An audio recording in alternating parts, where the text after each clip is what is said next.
Joining me on Impact Catalyst today are the co-founders of 100 Women Who Care, Christina Noordstar and Lauren Brigman. Welcome, ladies. Hey, thanks, Thank Joe. you. This is such a great concept. When Christina and I spoke about it, it has really cool elements to it that make it so accessible yet so impactful. So, I'd like to start with how it came to you, where you came across the concept, and why it spoke to you. I'll start there. There are many chapters of 100 Women Who Care across the United States, even internationally. There's one I followed recently that just started in even Dublin too. And I went to a local one in Clearwater, and it was 100 women that come to a meeting for 1 hour with $100, and they listen to 3 nonprofits give a brief pitch.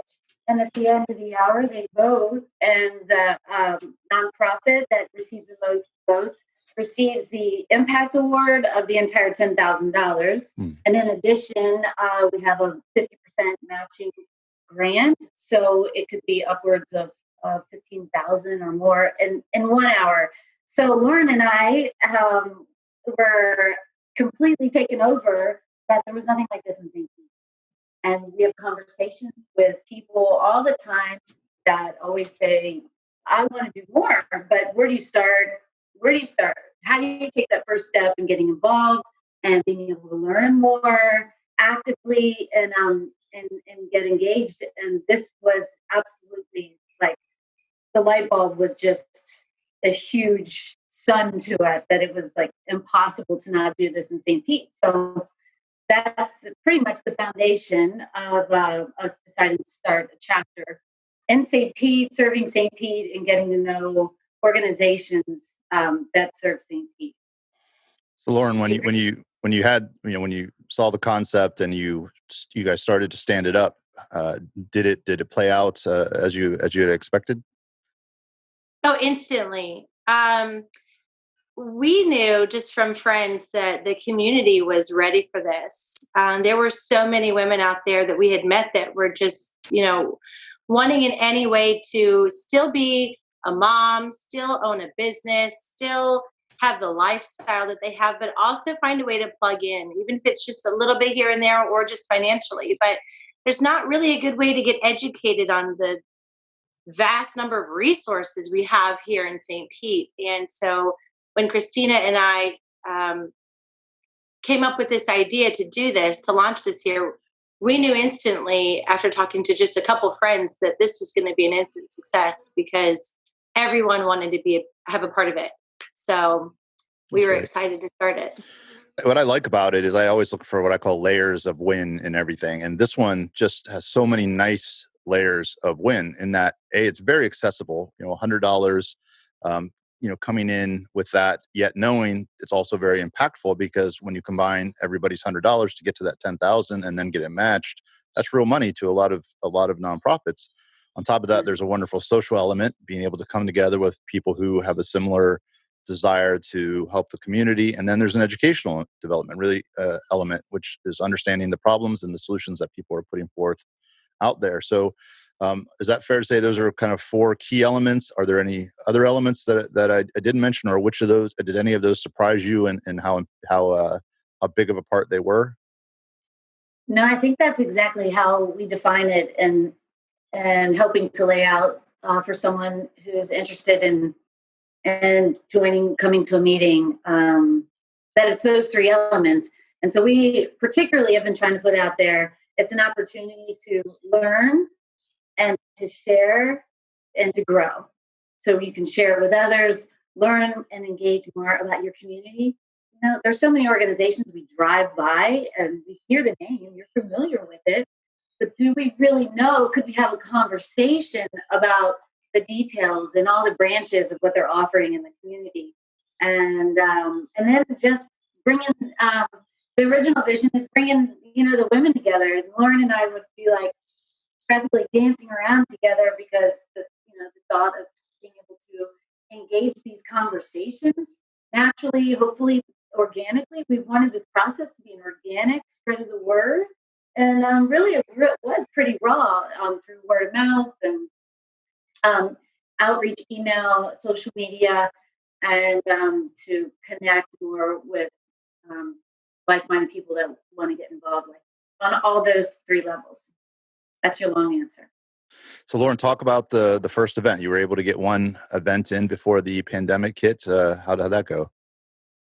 Incredible. It was literally right before they locked down everything. And so people were leery about leaving home. Um, there were so many that like backed out at the last minute on attending, but still paid.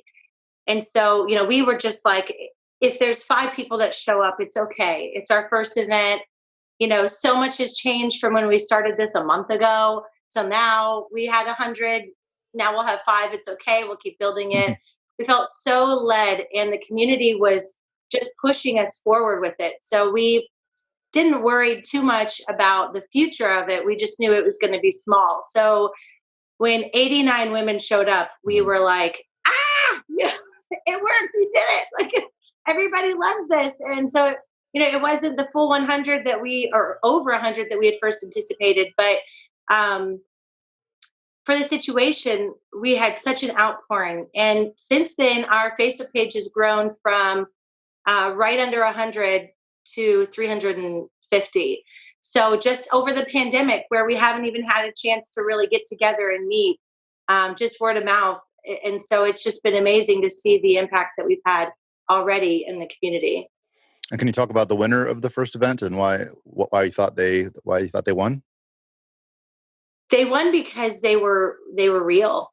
Beth Dillinger came and just poured her heart out, shared her story, was honest,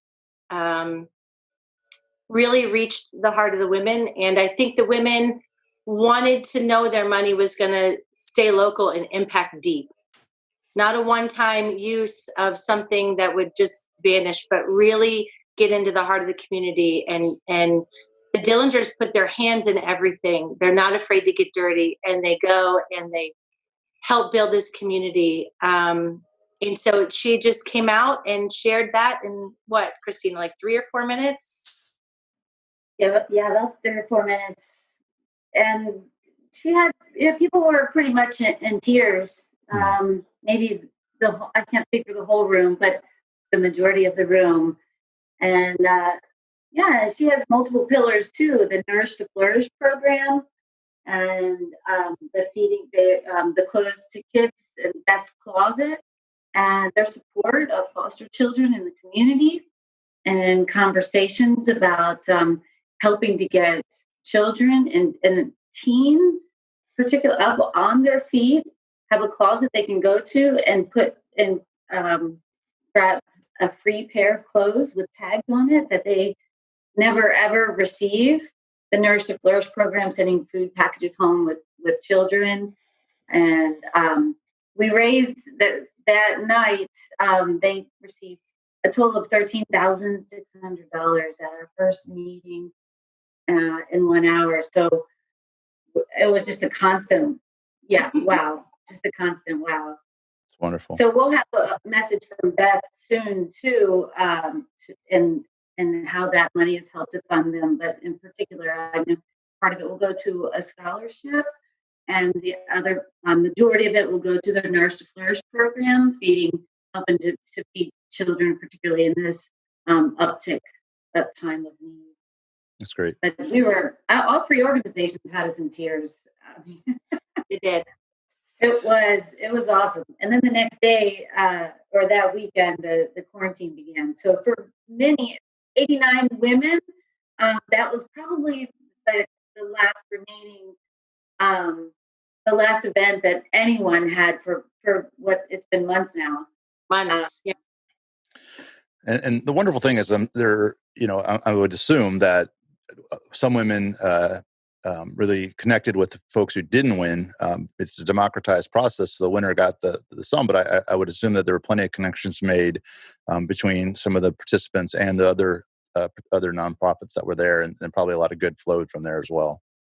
That's actually what's really important to us is we want to connect women to these nonprofits in our community, whether they win or not, we really think that just letting these women see the heart of each of these nonprofits will get them connected better. With my husband's work, we have attended most every gala in this community of Tampa Bay, year after year after year. And I went for the dresses. I had fun. It was fun to spend the evening with friends, and didn't really, I don't know what I've learned about a lot of them or not, but some of them stood out more than others. But we were at one, and it blew my mind and changed everything, the whole course of my interaction with going to galas. And I decided in that moment, I was like, I have to get my hands dirty at this place. Like, this is it. And I reached out and ended up volunteering for a number of months, taking on a maternity leave for someone else. I took the role and just kind of jumped in and got busy. And it was just, I had learned something at that gala where the rest I hadn't really learned much. And it made me feel like if people just knew, if they just knew the heart of what started it, the reason why, they've fought to keep it going and, have funded in every different possible way, they might find a connection too. Because after all those galas, I hadn't really learned much more than just, you want money this evening.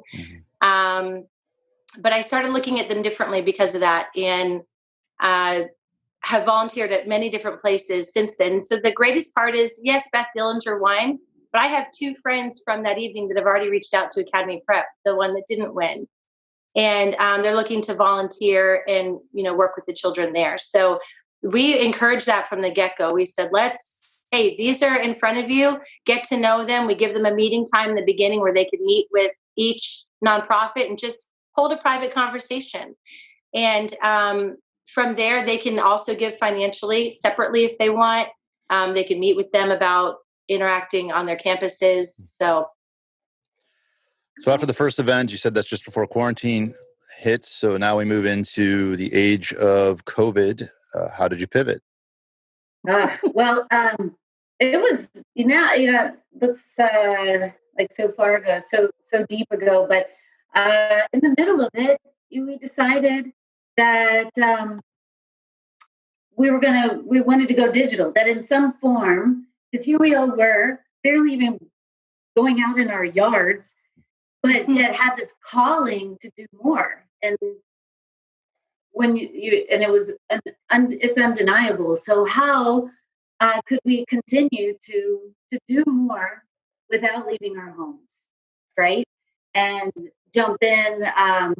We became educated very quickly, many webinars and resources and advice on developing an online platform and making sure that we were appropriate, because in April, every week changed. And at the beginning of April, it was, is it appropriate to hold this and seek donations? To, it's appropriate that everyone wants to learn, everyone wants to reach out. It's just their levels may be different in how they can support. So then we decided we're going to do this, but we're going to make the funding side optional and not the requirement of the $100, and open it up so the community could engage more. If they chose, they could go onto the website anytime. And so we made some changes and pivoted big time. So we uploaded just digitally. Met with the CEOs and founders of the three organizations, CASA, the St. Pete Free Clinic, and the Kind Mouse. And we basically said, hey, if a raw video is fine in this time period. We want to hear from you. We want to get to know you, and just that it would work. But just hearing their message, even if they videoed themselves from their office, and that's a part of the change is and being able to get more raw. So we developed just their message, their mission, purpose, laid everything out online with the ability to support or not, a menu of options. And then Lauren and I decided how if we could make it work that every month on Tuesday we would um, try to at a get together if it's still if the climate and if it was right and social distancing and the spacing, we would get together and do a Facebook Live session, and so people could really see. So I hope anyone that watches this has everyone has heard of the St. Pete Free Clinic now, for Mhm. example. But how many of you have actually seen that drive through at the St. Pete Free Clinic? Mhm. It is incredible. It's like it's magic. It's generosity at its greatest. It's just magic. And I honestly I had not seen the drive through and been there. And I went and you see they opened the trunk and fill every car full of groceries. And it's these messages of hope, but also being able to see it and experience it is when we went through this process and saw the coming together of the community and the generosity is what becomes the greatest story in times of tragedy. And that was just a glimpse into it. So we did these live sessions on Tuesday, and it gave us the opportunity personally to get to know all these organizations better and with our eyes, along with our hearts and the knowledge of what they do. And that was just our hope for anyone that watched. And Lauren, the big reveal again. Who won, and why do you think they won?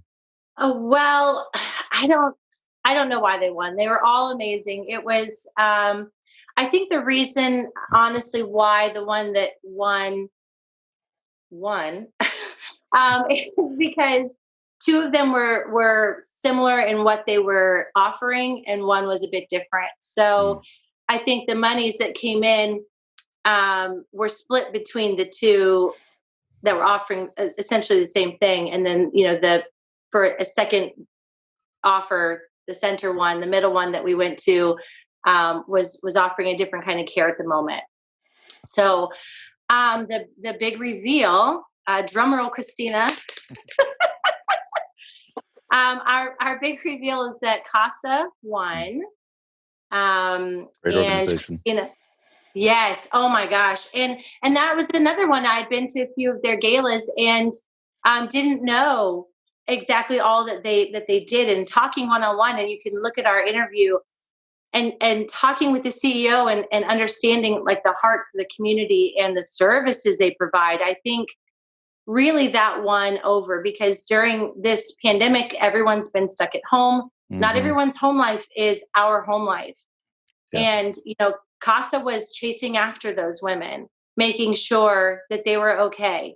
Yep. And, I think that's something we didn't think about. You think about food and being hungry and needing supplies. Um, but who's looking out for the mommies and the Hmm. children and making sure that they're in an environment that's sustainable for them? And Casa is. So I encourage you to go back and look at that interview as well and see um, everything they have to offer there. But yeah, so they're going to take home a sizable amount, right, Christina? Yeah, in total, they'll get with the 50% match, they'll get $9,630. Wow. So I find that extremely exciting and supportive to come together for, an online event that that our members may or may not have been able to see. Yeah, so Casa came in with $9,630. It's really powerful. It's really well done. For a second event, I think you had such good energy coming out of the first one. It was so important that you didn't just say, "Hey, we're going to wait until we can do live events again," because coming out hot, you want to take advantage of that, and you had a good thing and keep the energy going, and you did that in spades, which is great. So congratulations for Well, well done. and this time as well, instead of just giving to one, the women were able to give to all three. So in total, I Right. think we raised more than we did last time, which is great for a middle of a pandemic when people are out of resources. So I would encourage anyone listening to revisit CASA. We all, being stuck at home it can be a pressure cooker in the wrong environment, and add to that the stress of additional, kids being around, not going to school, financial stress, and it really has had an adverse effect on a lot of home lives, and caused a few lines to be crossed. And so CASA's mission is more important now than ever. Yeah, absolutely. And the St. Pete Free Clinic and the Kind Mouse are doing incredible things. They are, yeah. Making an incredible impact. The St. Pete Free Clinic, they will receive $1,660, and the Kind Mouse will receive $710. So the total raise would be $12,000. But we just want to encourage everyone to continue to watch and look out at these organizations, because they're still at the beginning. They've got a long way to go. Yeah. Especially the Kind Mouse, I think even for them, the exposure being, where they are in their growth as an organization is super valuable, and that money will mean something as well. I know they got a nice grant from the Pinellas Community Foundation as well, and they're doing some really important work. And Free Clinic, I mean, man, operationally, them and Feeding Tampa Bay, both, just how fast they were able to scale and pivot and really up their operational capacity Absolutely. quickly and efficiently has been a thing to behold. Oh, yeah.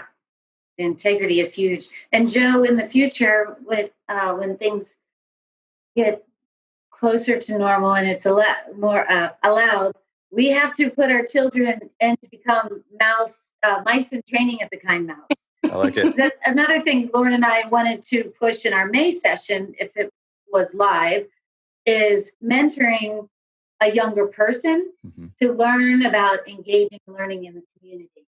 And so that's one of those things where when we talk about it, we're like, to be able to bring, a child to learn more, to get more involved in the volunteer opportunities. And the Kind Mouse has mice in training. You can go through a year session of learning what that means, and even speaking and videoing and standing up for an organization. So that's core in our future, because this generation is said now to be the most compassionate coming up. We're in. So what's next? We will close this up. Our next meeting is September, and our final meeting will be in November. And we'll continue to watch the climate and the safety of everyone for our September meeting. We'll continue to. We definitely want to open it up so that nonprofits know they can reach out to us and submit for a nomination. We choose 3 for every meeting, a 501c3. So we'll put some more information out for that. So starting now, anyone can begin to reach out to us to be nominated for our September meeting and our November meeting, which we have big visions for. We'll again pivot where necessary and safe. Wonderful. Well, thank you both for doing this. I think this is a great addition to the St. Pete community, and so far so good, man. Really impressive. Well done. Thanks, Joe. Thank you.